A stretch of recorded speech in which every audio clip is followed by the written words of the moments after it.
guys have a preference? I do prefer melanated women. Like, I'm not gonna lie to you. Surprising. Why is that surprising? That's surprising? Yeah. Why? Because dark men usually like light women, and you know their mothers be dark, and they be like, I don't want no dark girl. They go have a baby with somebody who's from Austria because they want their baby to be, you know, foreign or have certain color eyes or skin or have a certain hair texture. Like, I don't want to have a baby with a black woman. So yeah, no, that's fair. surprising. Like, I'm not gonna discount that. I do know black men that do act like that. Hi guys, welcome back to my channel. My name is Omaomi, aka Petite Diva, and in this video we're discussing the experience of dark-skinned women dating either in the US or in Europe. For this story, the next time you feel ugly or insecure about your dating life, because I promise you, nothing is as embarrassing as what I'm about to tell you. I can't believe the internet is hearing this story because it is actually mortifying. Like this haunts me. I have a huge crush on this guy in one of my classes. When I say a huge crush, I mean like I'm pining after this dude for months, for the entire semester.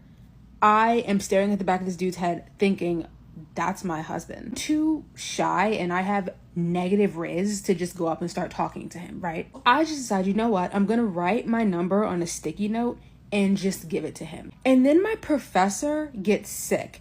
Now, my professor was sick for like a solid month because we left for Thanksgiving break and then we didn't come back to that class until the day of our final exam. I have an entire month of not seeing this guy because we don't have class. And you know what they say? Distance makes the heart grow fonder. That is very true. Sitting, waiting to take the final exam, I'm sitting like in the lobby of the building on the couch, and the guy comes and sits right in front of me, and I'm like, oh my God, this is my moment, this is my time, this is my Super Bowl. Like, this is what I've been waiting 4 months for. I write my number on the sticky note. He gets up to leave, and I give him the sticky note. So I hand him the sticky note, he opens it, he laughs, and he's like, okay, I just won the fucking lottery. I have reached the promised land. So we go in, we take the exam. He finishes the exam before me. I get out of the exam, I see a text from him, I'm overjoyed, we start talking, haha and kiking. The vibes are good, the vibes are good. Mind you, this was the days of mask mandates and having to wear a mask to class, so he couldn't really see what I looked like because he never really paid attention to me and I was wearing a mask. I knew what he looked like because I fucking stalked him on Instagram. After like a day or two, he's like, hey, I never really got a good look at you, like send me a picture. And I'm like, cool. I send him a photo. He stops fucking responding. When I tell you, I've never wanted to yeet myself off the top of a building more. I was mortified. I was embarrassed. I was ashamed. I literally have never felt embarrassment like that in my entire life. Especially because I was like, yes, I've made it. Like, I pulled my crush. I was so fucking excited. Dude thought I was ugly. So anytime you ever feel bad about your dating life, don't. Because nothing is more embarrassing than that. Hear ye, dark-skinned women. Do not ask no man what his celebrity crush is. Okay, it's just setting you up for failure from the jump, okay? Let me just tell you. It was 3:33 when I started recording, so I know I'm on the right track.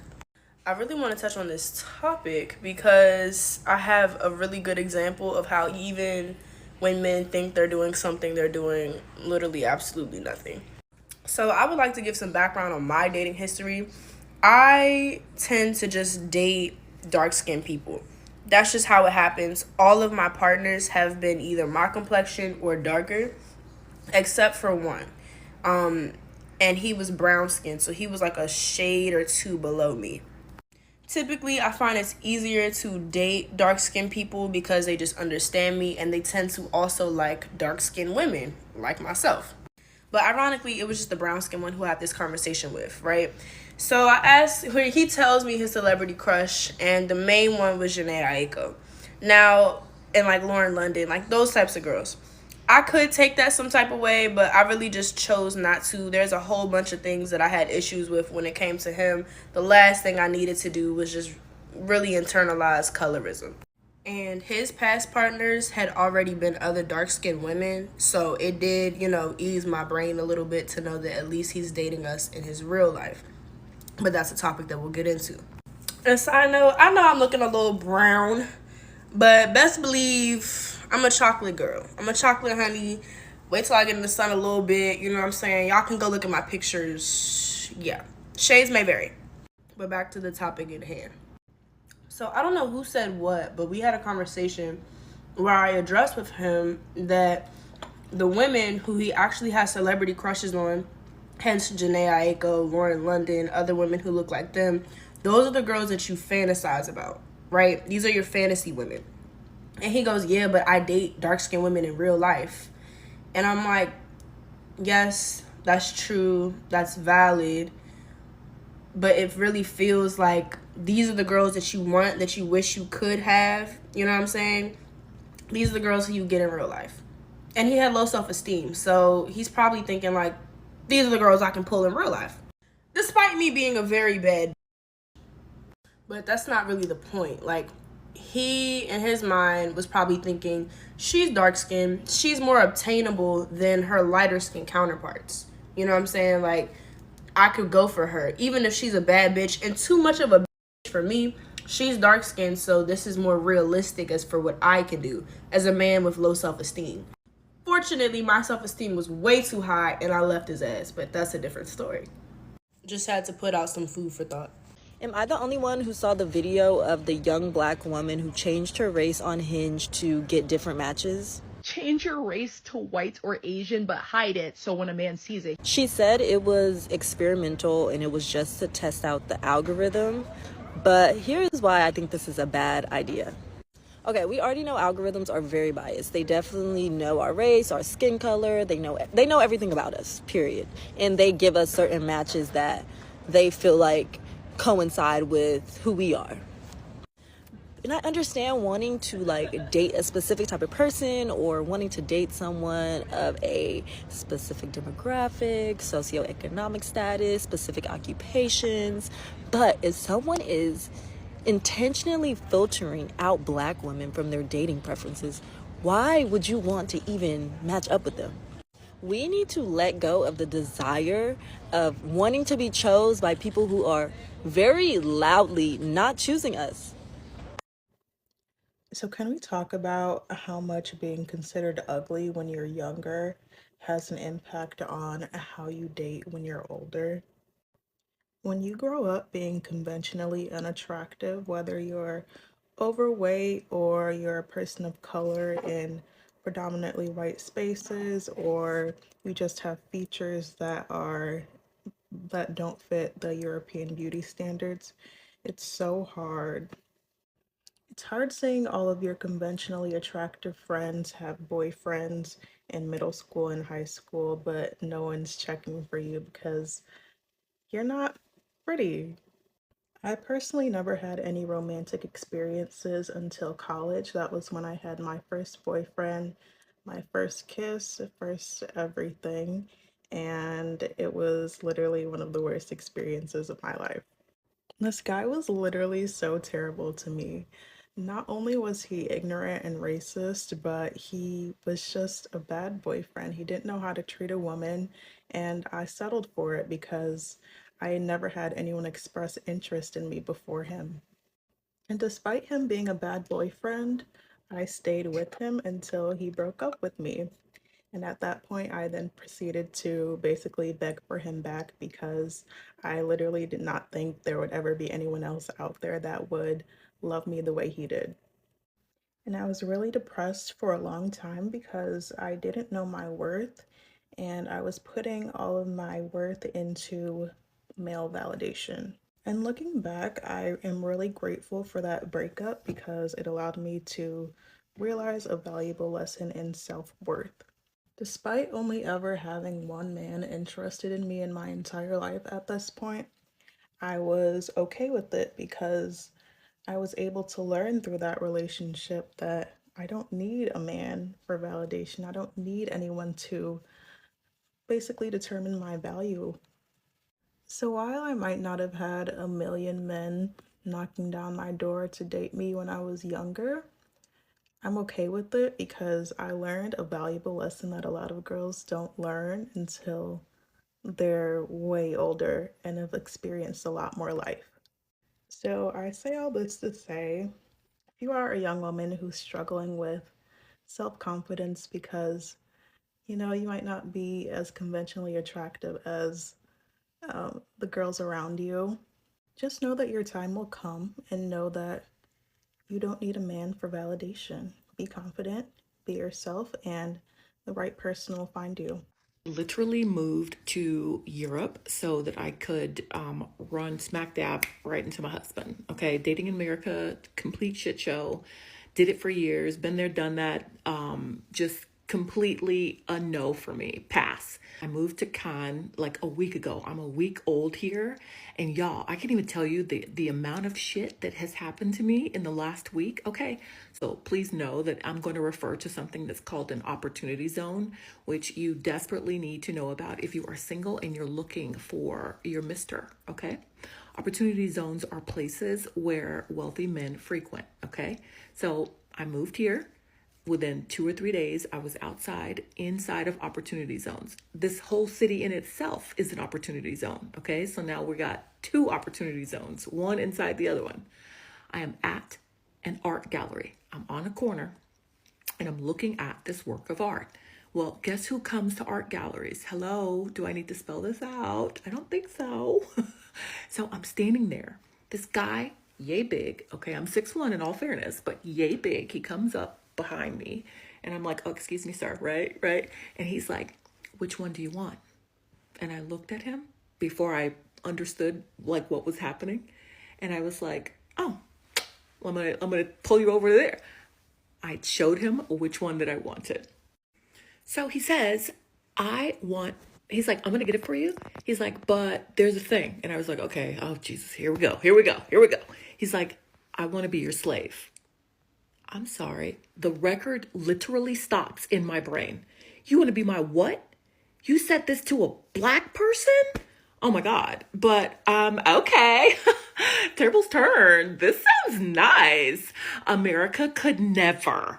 And so I'm like, okay, this is manifestation. This is exactly okay, maybe it's a little further than what I wanted. I never actually physically asked for a slave.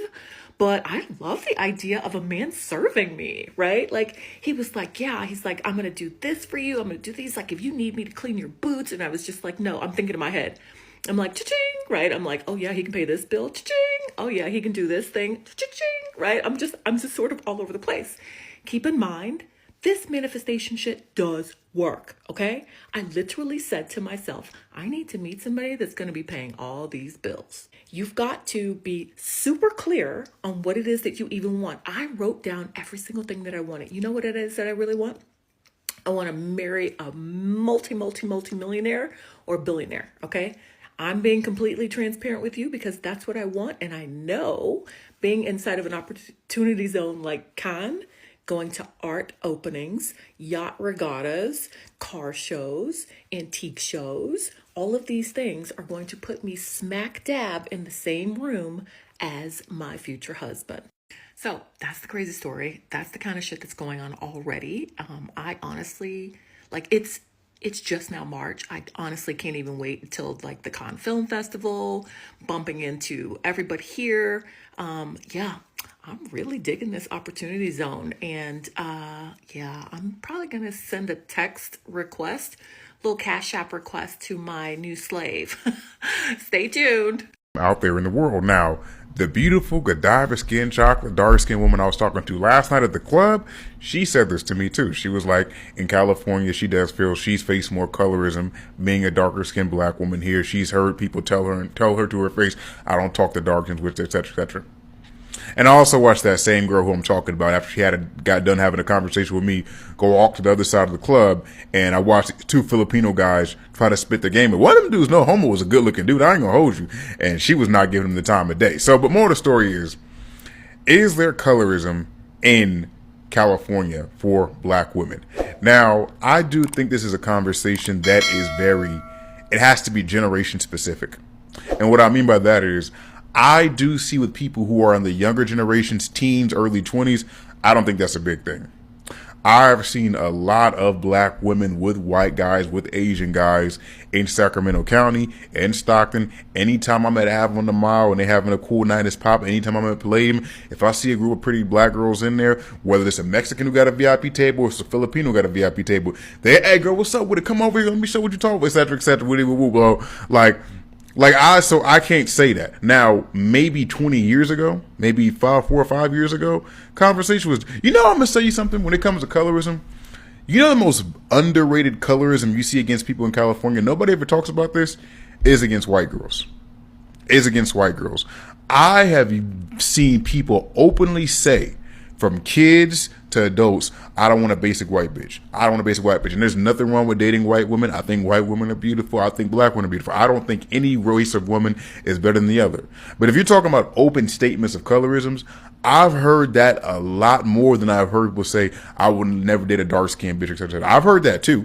We ain't gonna act like we ain't heard no ignorant ass N-word say that type of dumb shit too. But if you're a dark-skinned black woman like me, and your experience in dating has been frustrating at times because it feels like whenever you're in spaces where, it's a club or a lounge or a restaurant, that your type is checked for the least. And I'm not saying that's the case for everybody all the time. I'm just saying that sometimes we have that experience that is knowing that our friend who might be lighter skin or a different culture is just checked for more, right?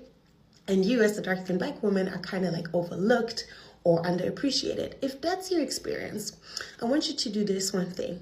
I want you to start paying attention to the type of guy that is attracted to you. And I'm saying this because this hard wig, soft life kind of trend, or just women speaking out about it more, is so important to learn from, because these women have understood the type of man that is attracted to them. And what they did is they embrace that type of guy.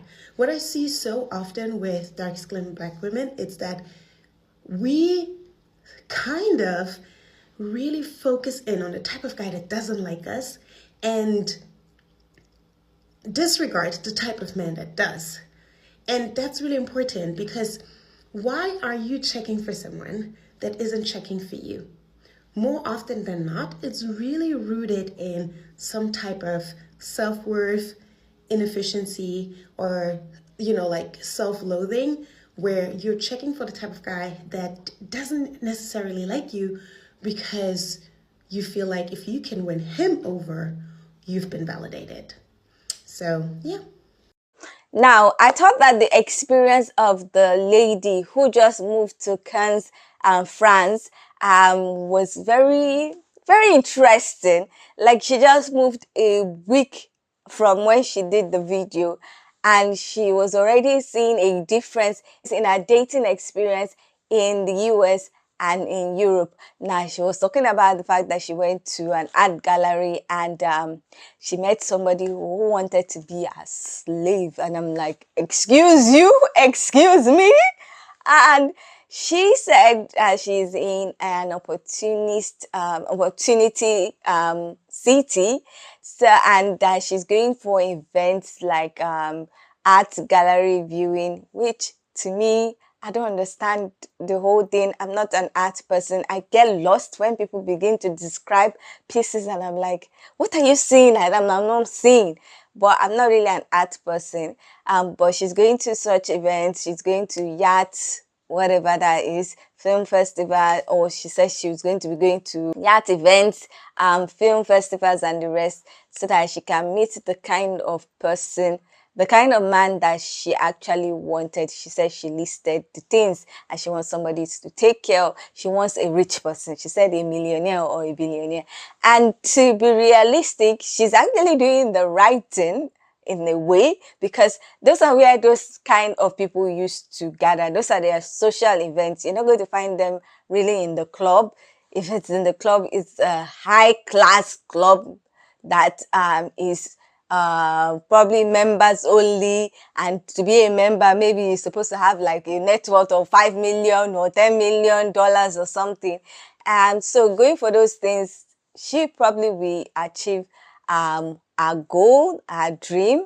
It was interesting for me to watch. Now, our story collaborates the point that the lady was making about black women going to where they are accepted. And in the case of the fact that a lot of people have said that black men don't like dating or marrying black women. And this was even said in the video where the women were surprised that the black guy was like saying that his preference is actually black women, because they were like, a lot of black men, especially those that are very, very successful, don't like dating black women. They like dating those that are pale, so that children might not be as dark as they are and have probably blue colored eyes or different colored eyes apart from brown or black that most black people would have. So the lady was just telling them that go to where you are appreciated, go to where you're loved, and not be looking for validation from people who would treat you in a particular kind of way that you might not like.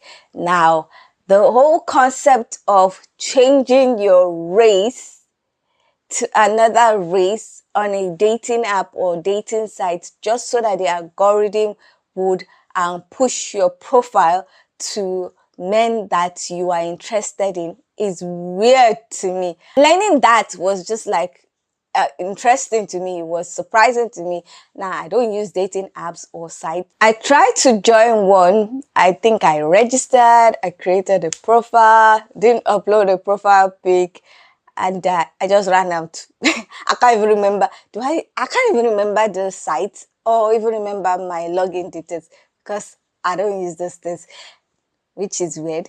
I don't use dating sites. I don't use dating apps. I don't go anywhere. And I'm wondering why I'm not married. Any which way, maybe my future husband will watch my videos and then contact me and I will not pick up. I'm just a weird person. Any which way, having to change your race on the dating app, on dating sites, just to get the algorithm to push your profile to the kind of guys that you're interested in is very sad. And I really don't know why all those apps are kind of, I don't know. Then again, I don't use those apps. I don't use those sites. So I really cannot say what is going on with them. But if people have to change their race just to get the algorithm to push their profile, then it's something else. I really don't understand why that is occurring. Anyway, that's my thoughts about this whole topic. I would love to hear your thoughts. Do you have any dating experience as a dark-skinned woman that you would love to share? And please share your experience in the comment section so that we can get this discussion popping. Now, if you like this video, please give it a thumbs up. If you are not yet subscribed and you like videos such as this, please consider subscribing by clicking on the red button that says subscribe, and don't forget to click on the bell notification icon by the side so that you're notified anytime I upload videos. Now, with all that said, thank you so much for watching. I hope to see you in the next one. Bye.